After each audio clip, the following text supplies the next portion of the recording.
Assalomu alaykum hammaga. Chinoboddan bitta klientimiz kelibdi. YouTubedan ko'rib bu akamizga chiroyli qilib mechkalar o'rnatib berdik.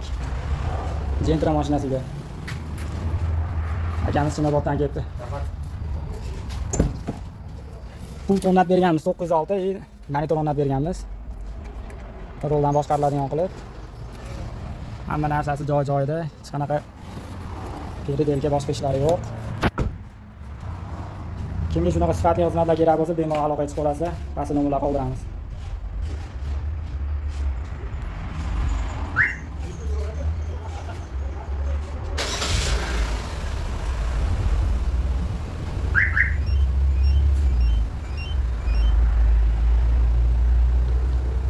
Bu mashinamizga aynaga ham ko'p o'rnatib berganmiz. Mabodo ichida pult qolib ketsa yoki pult yo'qolib qolsa, bemalol aynadan ochsa bo'ladi.